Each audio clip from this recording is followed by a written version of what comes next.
Tarmac du port autonome d'Abidjan. Dans ce conteneur, 248 tonnes de polychlorobiphényle ou PCB prêts à embarquer pour la France en vue de leur destruction. Des produits cancérigènes qu'on retrouve notamment dans les équipements électriques et les transformateurs d'électricité. Cette matière dangereuse pour la population et l'environnement sera traitée et éliminée selon Envipure, une structure chargée de la gestion et la maîtrise des déchets. Une fois que les conteneurs sont arrivés, nous avons une séparation pour le traitement des huiles avec des caractéristiques qui permettent de pouvoir avoir des températures très élevées, mais aussi surtout le traitement des fumées. Ensuite, on a les carcasses qui sont introduites dans ce qu'on appelle une étuve, avec donc des variations de température et l'injonction d'un produit chimique. On a une séparation des polychlorobiphényles. En 1990, les transformateurs qui étaient fabriqués étaient pour la plupart au PCB. À partir de 1990, il n'y a plus en réalité de contamination au PCB. Tout ce qui existe a été inventorié et progressivement, on va les déstocker pour que l'élimination se fasse. Cette opération va coûter 700 000 $, soit 350 millions de francs CFA. La Côte d'Ivoire a choisi de se débarrasser, comme les autres pays, de ces PCB d'ici à 2028, comme le recommande la conférence des parties à travers la convention qu'elle a ratifiée en janvier 2004. Nous avons pris un engagement de façon à faire en sorte qu'à l'horizon 2028, nous n'ayons aucun produit de PCB donc sur notre territoire ivoirien. Et avec l'Afrique également, nous sommes mobilisés pour faire en sorte que ces produits-là soient boutés hors de nos continents. Ces 248 tonnes marquent le début du processus d'enlèvement des PCB en Côte d'Ivoire.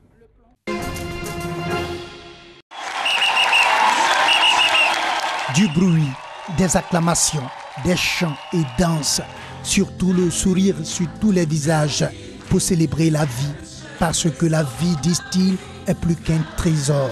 Ces membres et sympathisants de l'ONG Les Amis de la Vie entendent ainsi sensibiliser le maximum de personnes sur l'intérêt de la vie. Nous avons besoin de nous désarmer de nos rancœurs. Nous avons besoin de nous désarmer de tout ce qui est entrave à la vie. Nous avons besoin de nous désarmer de tout ce qui peut nous mener à aller contre notre frère.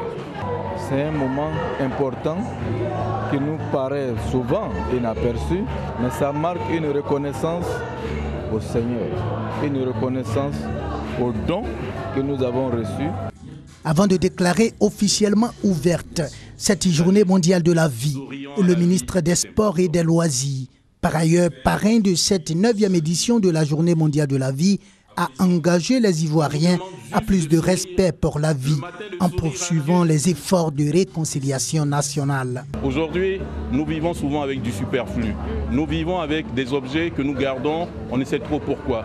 Je crois qu'au cours de cette quinzaine, c'est l'occasion pour chacun d'entre nous de pouvoir transmettre le sourire à plus démunis, à plus malheureux, à celui qui n'en a pas. Cette 9e édition de la Journée mondiale de la vie a pour thème « Désarmons-nous, sourions à la vie » et vise entre autres objectifs à encourager la culture du partage et de l'action solidaire, notamment chez les célébrités d'ici et d'ailleurs.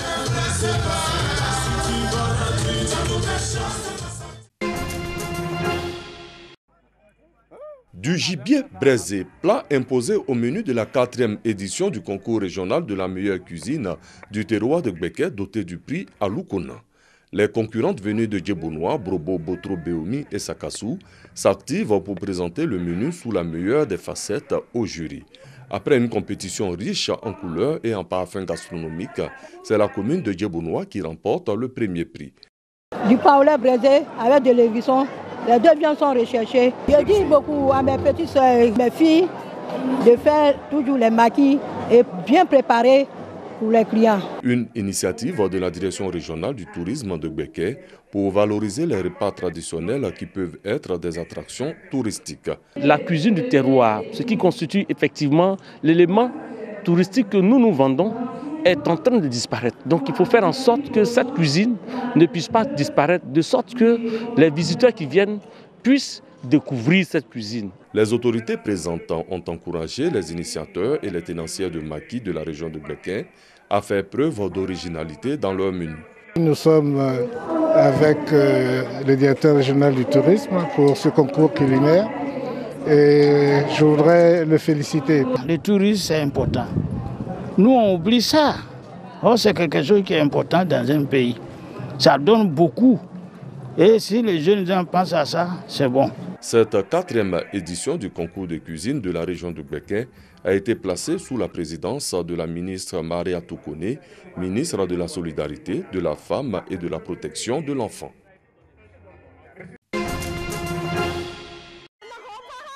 Rave a le sourire. Au son de la fanfare, elle danse, car elle va revoir ses grands-parents. Ils sont morts il y a bientôt 30 ans, mais durant quelques heures, leurs corps vont être extraits de leur tombeau. Oui, c'est un moment de fête pour nous. C'est l'exhumation pour nos grands-parents.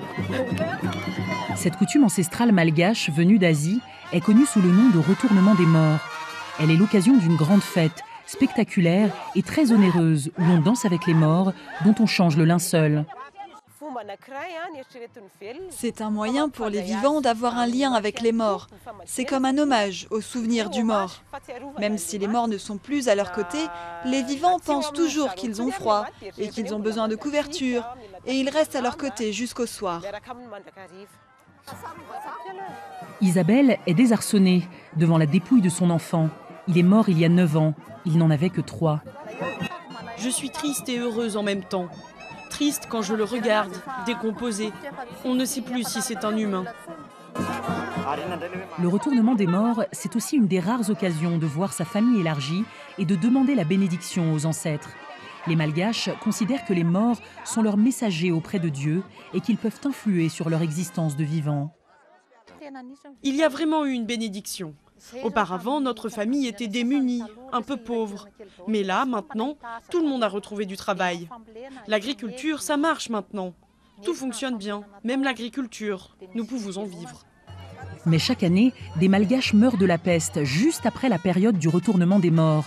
Selon le ministère de la Santé, certains cadavres porteurs de la bactérie pourraient contaminer les vivants. Face à l'épidémie de peste qui sévit, l'attachement physique des Malgaches à leur mort se heurte aujourd'hui à un enjeu de santé publique.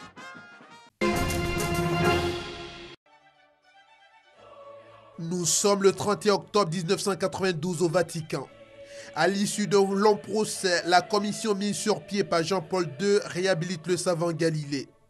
Ce dernier qui avait soutenu ce que l'on appelle la révolution copernicienne, celle qui place le soleil au centre de l'univers et non plus la Terre. 3 siècles auparavant, soit en 1633, Galilée fut condamné à la prison à vie par le tribunal suprême de l'Inquisition pour avoir réfuté la doctrine voulant qu'il est contraire à la Bible que la Terre tourne autour du soleil. Et non le contraire. Le grand savant avait alors été contraint d'abjurer devant le tribunal de l'Inquisition. L'astronome Galilée, Galileo Galilei de son nom italien, est jugé pour hérésie en 1633 malgré un argumentaire scientifique exact. Pourtant, pour éviter la condamnation à mort, l'Inquisition le force à renoncer publiquement à ses opinions et à ne plus discuter de ses théories héliocentriques. Ses écrits et ceux de Nicolas Copernic sont désormais interdits.